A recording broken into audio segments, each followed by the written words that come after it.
সুপ্রিয় দর্শক শ্রোতা, বাংলাদেশের রাজনীতি সহ ট্রেন্ডিং এবং এক্সক্লুসিভ নিউজ পেতে আমাদের চ্যানেলটি সাবস্ক্রাইব করে সাথেই থাকুন। নুসরাত জাহান রাফি হত্যাকাণ্ডের মূল হোতা অধ্যক্ষ সিরাজের হাঁস কামরায় কি হতো?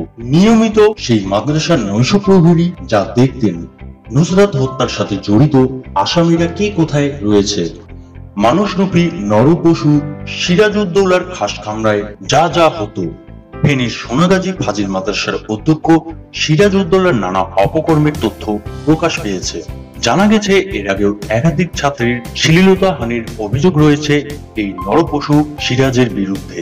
অধ্যক্ষ সিরাজ এক এক সময় এক এক ছাত্রীকে তার খাস কামরায় ডেকে নিয়ে যৌন হয়রানি করতেন। মাদ্রাসার কমলমতি ছাত্রীদেরকে পরীক্ষার প্রশ্ন দেওয়ার প্রলোভন দেখাতো এই অধ্যক্ষ সিরাজ। এ সকল অপকর্ম করতে অধ্যক্ষ সিরাজউদ্দৌলা মাদ্রাসার শিক্ষকদের কার্যালয় থেকে নিজ দপ্তরটি আলাদা ভবনে সরিয়ে নিয়েছেন, একদম নিজের খাস কামরা করে।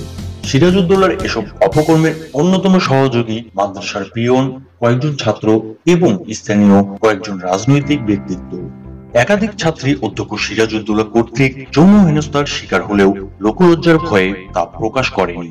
গত 27 মার্চ সর্বশেষ যে ছাত্রীর শ্লীলতাহানি করেছে এই নরপশু, তার 2 মাস আগেও আরো এক ছাত্রীর শ্লীলতাহানি করেছে। সেই ঘটনায় অধ্যক্ষ সিরাজের বিরুদ্ধে লিখিতভাবে অভিযোগ করা হলেও কোনো রকম বিচার হয়নি। এর আগেও বহুবার মাদ্রাসার ছাত্রীদেরকে পিয়ন দিয়ে ডেকে নিয়ে সিরাজউদ্দৌলা তার খাস কামরায় নিয়ে ছাত্রীদের শ্লীলতাহানি করতেন নিয়মিত। অধ্যক্ষ সিরাজউদ্দৌলা তার খাস কামরাটি তৈরি করেছে একেবারে জলসা ঘরের স্টাইলে। এই নরপশু সিরাজউদ্দৌলার যখন যে ছাত্রীকে মনে ধরত, তখন সেই ছাত্রীকে পিয়ন দিয়ে ডেকে নিয়ে নানা প্রলোভনে ফেলে তার শ্লীলতাহানি করত। সিরাজউদ্দৌলার বিরুদ্ধে কেউ ভয়ে মুখ খুলতে পারত না। সিরাজের বিরুদ্ধে যাতে কেউ কোনো কথা বলতে না পারে, এজন্য নিজস্ব বাহিনী গড়ে তুলেছে এই অধ্যক্ষ সিরাজউদ্দৌলা। এই বাহিনীতে রয়েছে মাদ্রাসার কয়েকজন ছাত্র, যারা সবসময় এই সিরাজউদ্দৌলার সব রকম অপকর্মের সহযোগী। এছাড়াও মাদ্রাসার পিয়নরা সিরাজউদ্দৌলার অপকর্মের অন্যতম সহযোগী। এবারে দেখুন, নৈশ প্রহরী প্রায়ই দেখতেন অধ্যক্ষ সিরাজউদ্দৌলার যে সকল কুকর্ম। 6 এপ্রিল অগ্নিদগ্ধ ছাত্রী নুসরাতকে উদ্ধার করতে আসা দুজনের একজন হলেন মাদ্রাসার নৈশ প্রহরী মোহাম্মদ মোস্তফা। পুলিশের একজন সদস্যকে নিয়ে নুসরাতকে উদ্ধার করে হাসপাতালে নেওয়ার ব্যবস্থা করেছেন এই মোস্তফা। মাদ্রাসার নৈশ প্রহরী এই মোস্তফা জানিয়েছেন, অধ্যক্ষ সিরাজউদ্দৌলা গত 2 মাসে পরপর 2টি শ্লীলতাহানির ঘটনায় ধরা পড়েছে। শুধু নুসরাত নয়, কিছুদিন আগেও সিরাজের খাস কামরায় একাধিকবার তাকে মেয়েদের সঙ্গে আপত্তিকর অবস্থায় দেখেছে এই মোস্তফা। বেশ কয়েকবার নৈশ প্রহরী মোস্তফা অধ্যক্ষ সিরাজউদ্দৌলার এসব অপকর্ম দেখে ফেলায় সিরাজ তাকে চাকরিচ্যুত করার হুমকি দিয়েছে। একবার সিরাজউদ্দৌলা প্রশ্ন করেছিলেন, পাথরের সঙ্গে মাথা ঠুকলে মাথা ফাটবে নাকি পাথর ফাটবে? মোস্তফা বলেছিলেন, মাথাই ফাটবে। এই নৈশ প্রহরী মোস্তফা আরো বলেন, অধ্যক্ষ সিরাজউদ্দৌলার দপ্তর ছিল নিচতলায়। মেয়েদের সঙ্গে অশালীন আচরণের ঘটনায় একাধিকবার আমার চোখে পড়েছে।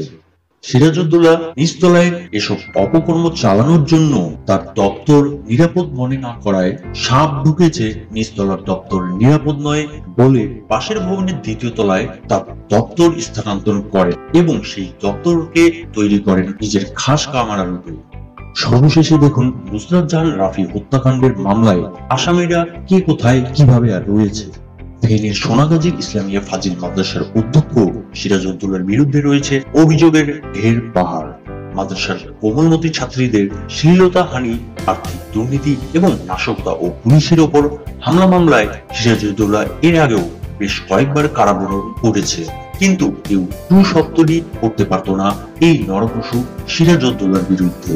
কারণ স্থানীয়ভাবে সিরাজউদ্দৌলা যথেষ্ট প্রভাবশালী এবং তার অপকর্ম চালানোর জন্য সে 10 থেকে 12 জনের একটি চক্র গড়ে তুলেছে, যার মধ্যে মাদ্রাসার পিয়ন সহ মাদ্রাসার কয়েকজন ছাত্র রয়েছে এবং তার সাথে যোগ দিয়েছে স্থানীয় কয়েকজন রাজনৈতিক ব্যক্তিবর্গ।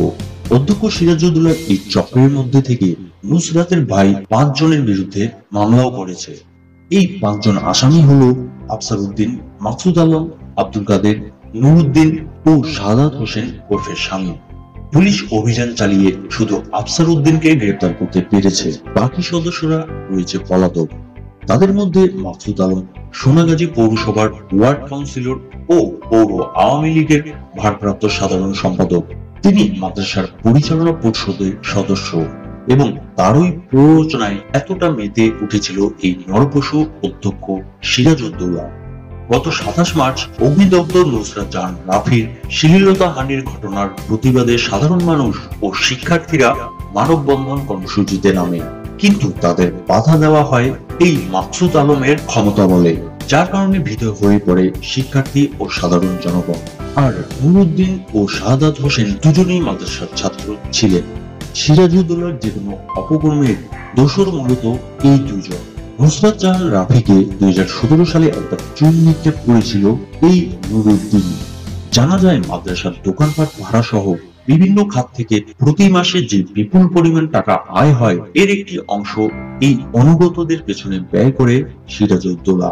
তাদের মধ্যে নুরুদ্দিন ও শাহাদাত হোসেনকে গ্রেপ্তার করতে পারলেই মাদ্রাসার ছাত্রী নুসরাত জাহান রাফির হামলাকারী বোরকা পরা 4 জনের পরিচয় মিলবে বলে অনেকেরই ধারণা।